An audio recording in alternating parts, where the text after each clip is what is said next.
The Pelicans have got to figure out something to fix the problem with the center position, and the good news is the answers could already be on the team. I'll tell you what the Pels can do to get back to winning ways in today's episode of Locked On Pelicans. Let's go.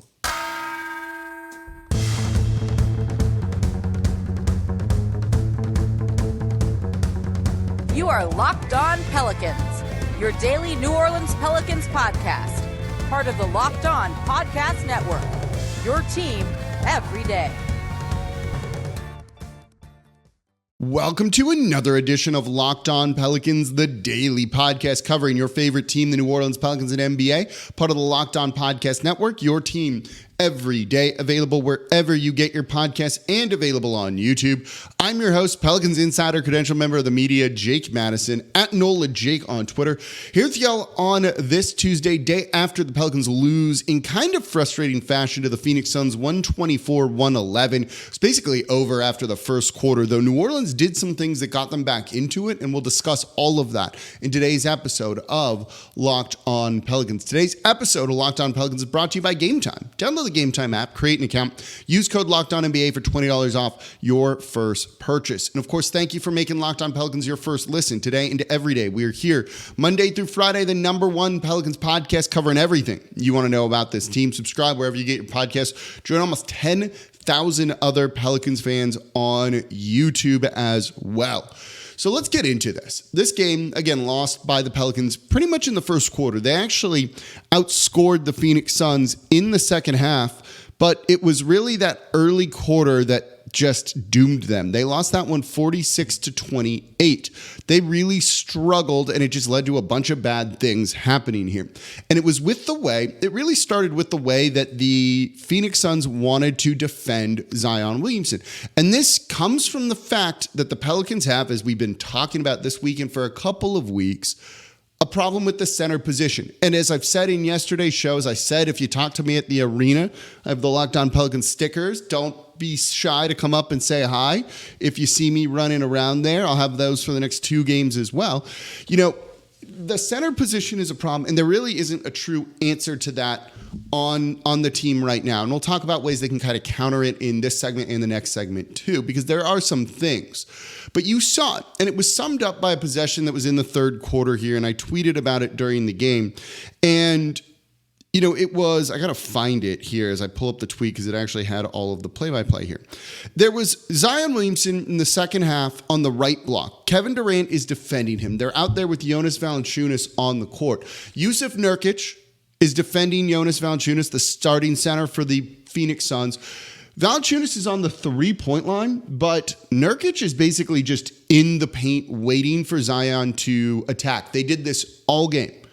No matter who was the center for the team, whether it was Larry Nance Jr. or Jusuf Nurkic, basically the Phoenix Suns had no respect for either of them.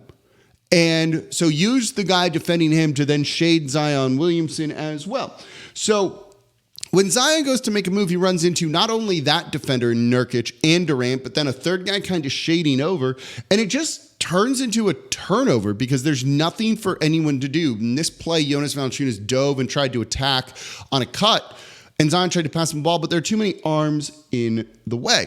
That same play could have happened basically, you know, if Larry Nance Jr. had been out there. It would have been the same thing, right? One of the things you saw in this game was the Pelicans were at times kind of reduced to Jonas Valanciunas or Larry Nance Jr. taking threes. That's just giving the opponent what they want. Anything that doesn't have Zion attacking the basket right now, or a Trey Murphy three-point attempt, or a CJ McCollum three, not one of those mid-range runners, floaters, teardrops that aren't falling, is a win for the defense, right? And early on in this game, with the way they were just building a wall against Zion Williamson, it took him out of the game, and the Pelicans lost any sort of aggression in that first quarter, and they didn't really regain it till about midway through the third. Zion, in 10 minutes of action, went 1 for 3. Now, he had 3 assists because they would get him the ball and they would pass out, often going to Trey, who went 3 of 4 from deep in there.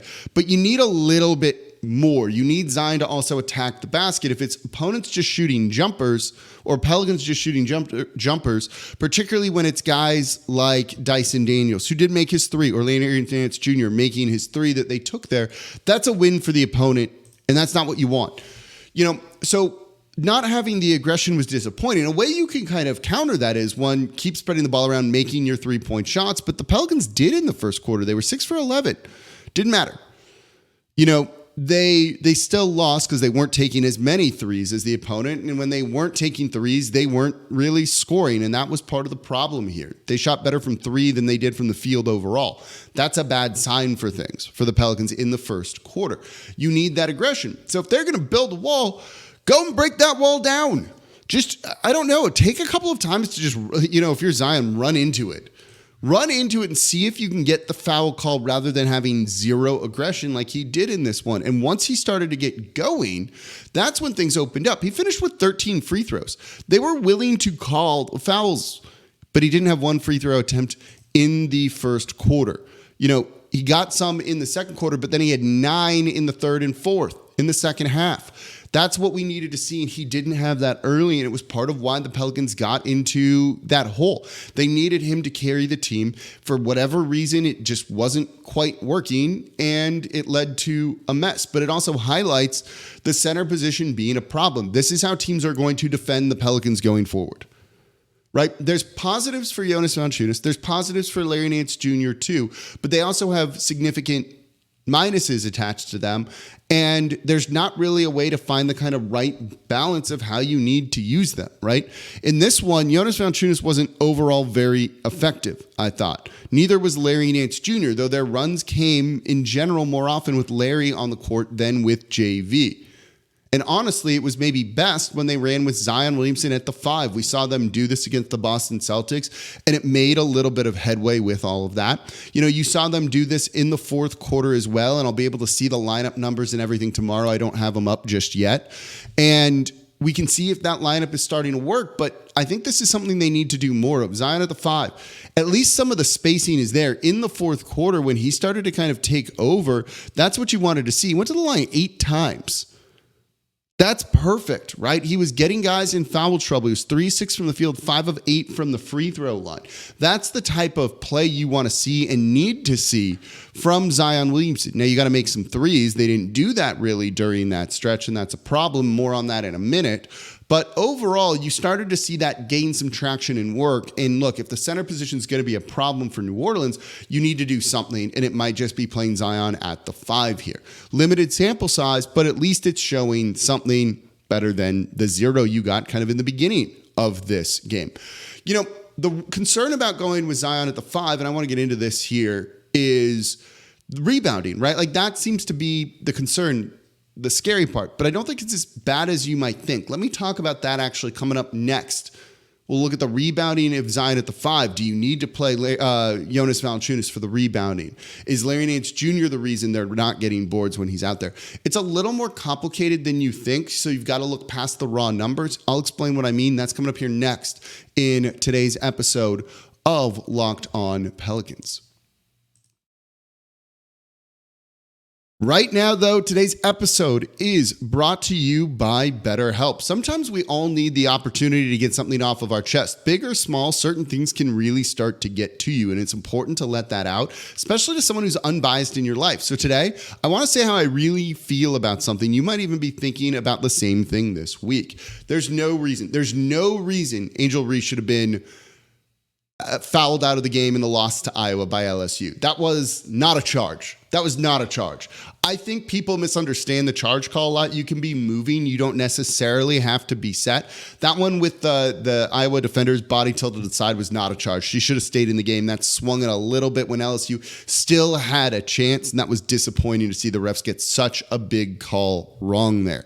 So therapy can be different for everyone. Most of us have bigger problems than our favorite sports teams, and it's important to get things off your chest every once in a while. So if you're thinking about starting therapy, give BetterHelp a try. It's entirely online, designed to be flexible and suited to your schedule. Visit BetterHelp.com/LockedOnNBA and get 10% off your first month. That's BetterHelp, HELP.com/LockedOnNBA to get started. And thank you for making Locked On Pelicans your first listen today and every day. We are here Monday through Friday, the #1 Pelicans podcast, breaking down everything you want to know about this Pelicans team. Subscribe wherever you get your podcast. Join almost 10,000 Pelicans fans on YouTube as well. And when you aren't watching Locked On Pelicans, are you watching Fox Sports? You watching ESPN all day on your TV? Do you have to turn down the volume with all of that shouting? It's pretty rough. Make the switch to Locked On Sports today, a free 24/7 sports streaming channel program for you every day to bring you the biggest stories without all that screaming. Locked On Sports today brings you can't miss analysis, opinions, and news, streaming 24/7 on YouTube or the free Amazon Fire TV channels app, part of the Locked On Podcast Network, your team every day. So let's continue to talk about the Pelicans losing to the Phoenix Suns 124-111. The center position is kind of the crux of a lot of their issues right now.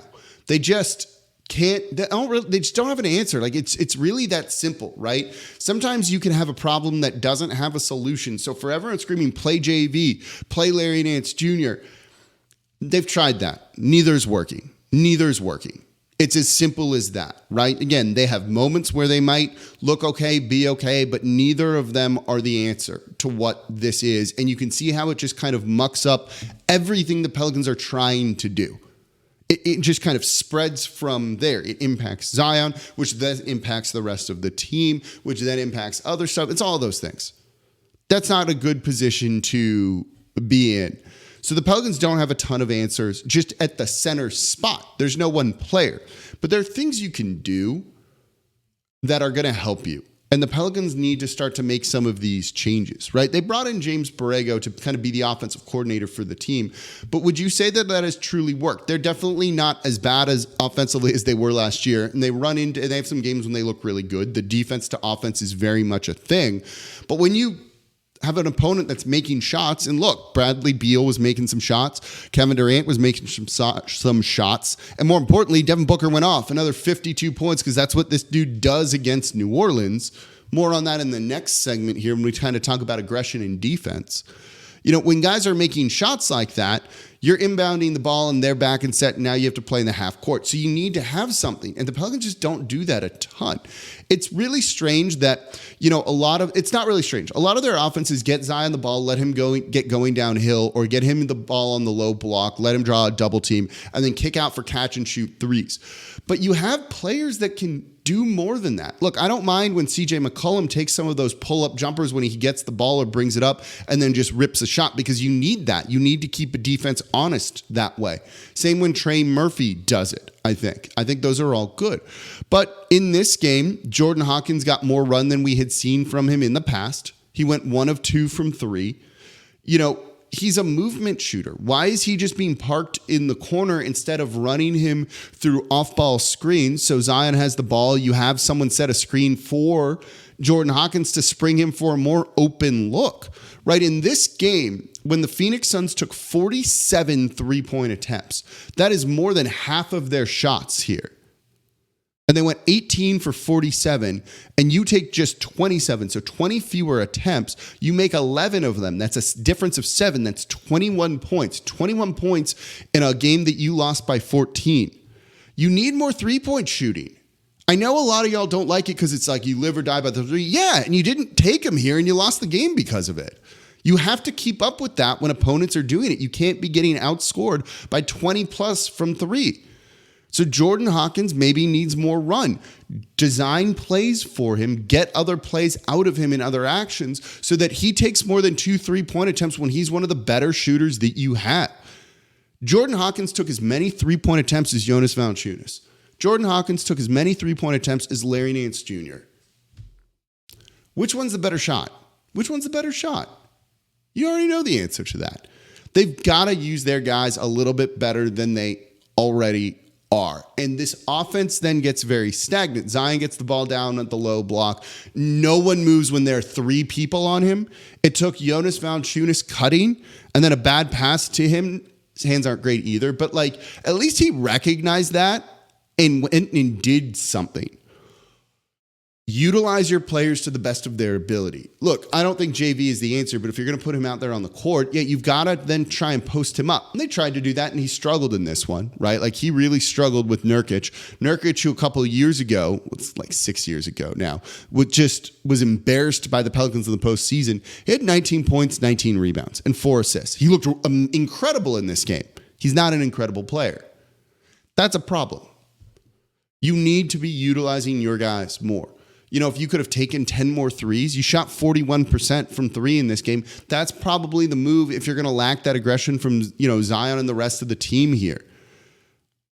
Looking at this, it also goes into the rotation, right? Trey Murphy played the majority of the third quarter, which I think is good, and his minutes were paired exactly with Zion Williamson.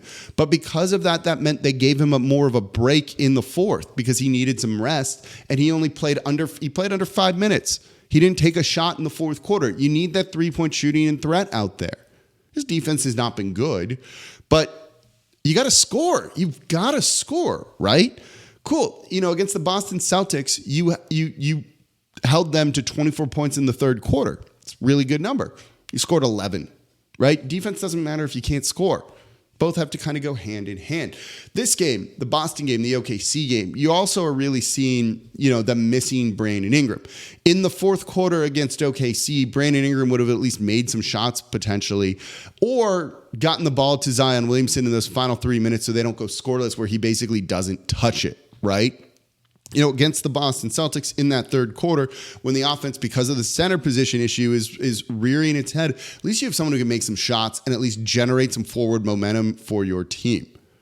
Same thing in this one, right? In that first quarter when they were really looking sluggish, all right, go hit those mid-rangers. There's a time and place for them. You got to shoot threes too, but it would have pulled guys out of the paint at least a little bit to challenge that for the most part. But I think teams truly realize we'll let anyone else make shots other than Zion or CJ or Trey. And everyone else go and do your thing, and they're not scared of them. So you've got to turn those guys into offensive threats.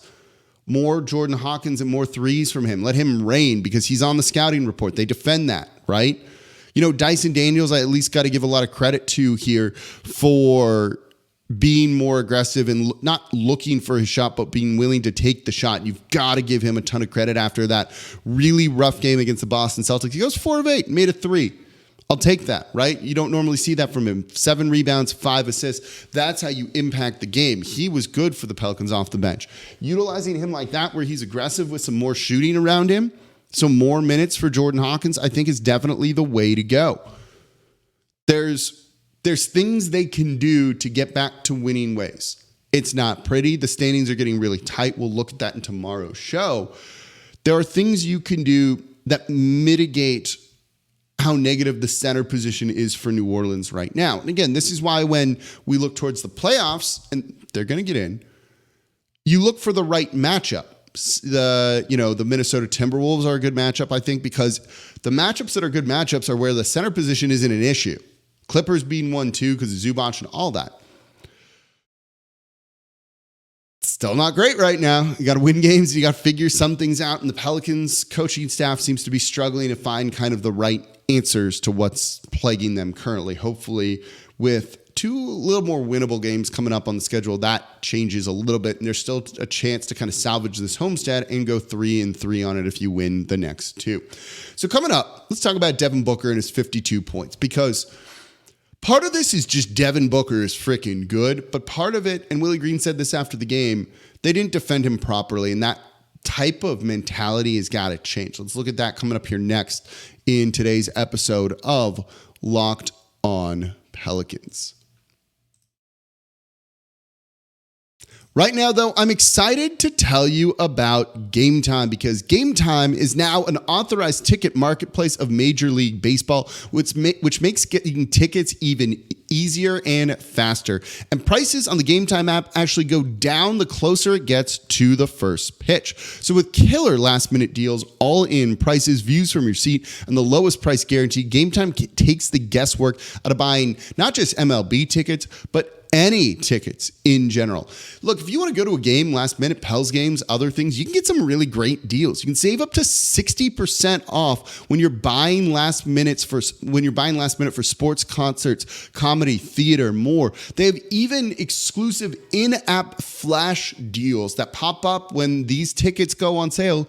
grab them because you're going to get really good pricing. One of my favorite parts is you get to see the views from your seat. Get a panoramic view from your seat in the app before you buy so you know you're getting the tickets that you want. So take the guesswork out of buying tickets with GameTime. Download the GameTime app, create an account, and use code LOCKEDONNBA for $20 off your first purchase. Terms apply. Again, create an account, redeem code LOCKEDONNBA, LOCKEDONNBA for $20 off. Download the GameTime app today. Last minute tickets, lowest prices guaranteed.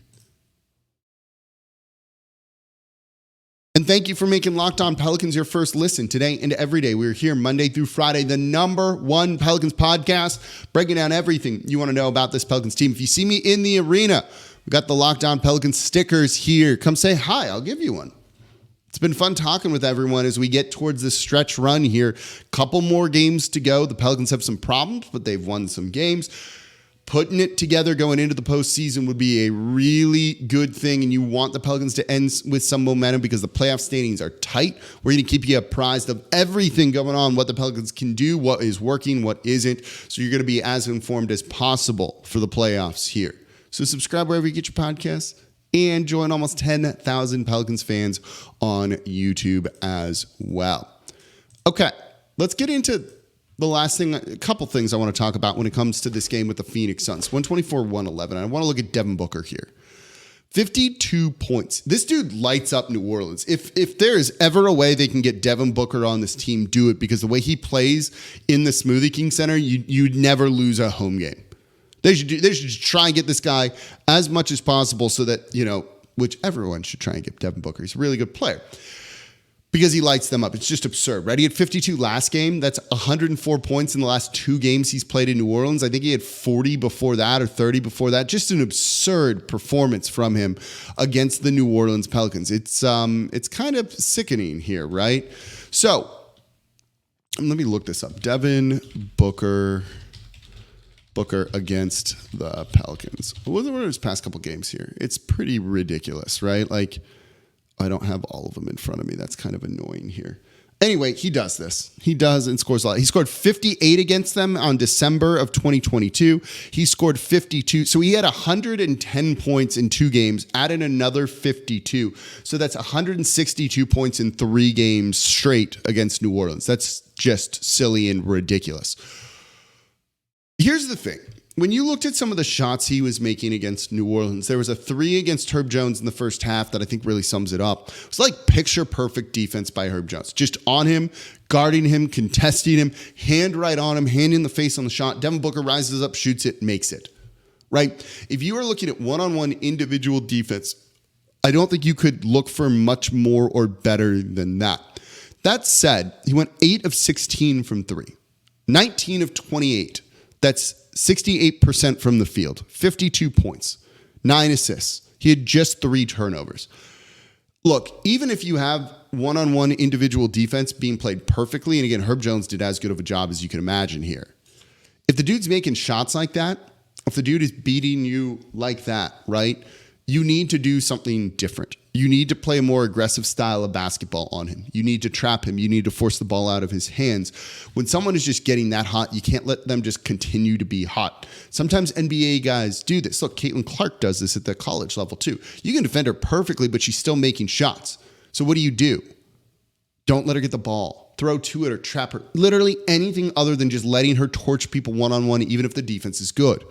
And Willie Green said after the game, with how well Devin Booker has played against this team, you got to do something different. You got to have more aggression against him. You can't just, he called it soft. I don't want to say it's soft, but was Devin Booker made to feel uncomfortable in the slightest in this game? The answer is no. And Willie Green realizing that after the fact is great, but that's 3 games now that he's done it to your team and that you haven't changed the game plan on it, right? He was great in the first quarter. You knew he was having this kind of game. In the first quarter, he was 8 of 10 from the field for 24 points. Defend him differently in the second quarter. 13 points on 6 of 8 shooting. It wasn't like they made it tough on him. They started to force some misses in the third quarter when the defense was a little bit better, and Phoenix just overall cooled off a little bit. Still at 11 in the fourth quarter to kind of help seal the game away when they didn't really need him as much, just 4.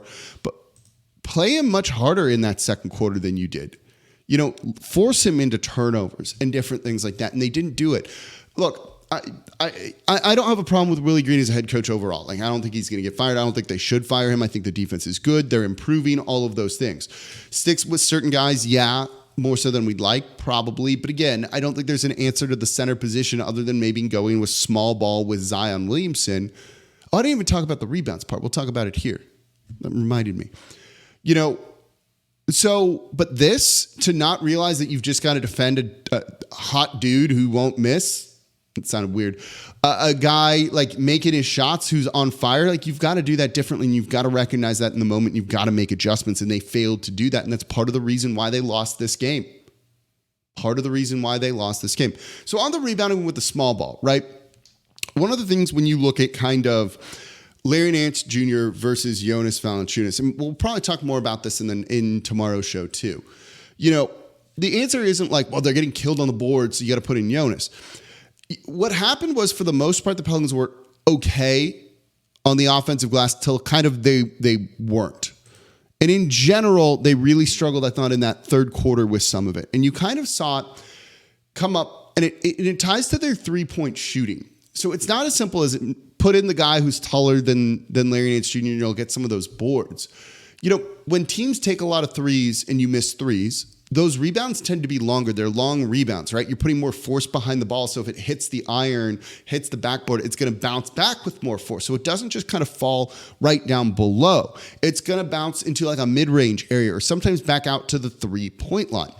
Centers and big men under the basket don't really help with that. That's on your wings, your guards for knowing this was a three rather than running back in transition. I need to try and maybe get into a rebounding position to secure a long rebound. And New Orleans failed to do that. There were a couple of possessions where Phoenix got offensive boards off of long threes that were missed and that led to long rebounds. Your center's not going to help as much there. Certainly there are times when they were out rebounding Larry Nance Jr. below the basket, but they were also at times out rebounding Jonas Valanciunas. So the rebounding in general, when it comes to the small ball, yes, can hurt you. But look, if you're not getting these offensive boards with Jonas out there, if you're not getting some of these defensive boards with Jonas out there, and that's the best chance they have of getting them, say it's worse with Larry Nance Jr. If you're just not getting them in general, run with Zion at the 5. That's the concern over that lineup. Is rebounding with Zion at the 5. But if you're not getting boards anyway with your other two centers, who cares? You're just not going to get those rebounds. You may as well go with the lineup that can score. And that's definitely what that Zion at the 5 is. We'll look more at that in tomorrow's show. We'll look more at the standings too. Like, what are the games the Pelicans have to win? How many more games do they need to win to try and feel safe? We'll talk about all of that. That's coming up here in tomorrow's episode of Locked On Pelicans. That's going to do it for this episode of Locked On Pelicans. I appreciate y'all so much for listening. If you see me at the arena in the next 2 days, next 2 games, got the stickers here for you as we gear up for the playoff run. As always, I'm your host, Jake Madison, at NOLA Jake on Twitter, and I'll be back with y'all tomorrow to talk more Pelicans. Subscribe, and I'll see y'all next time.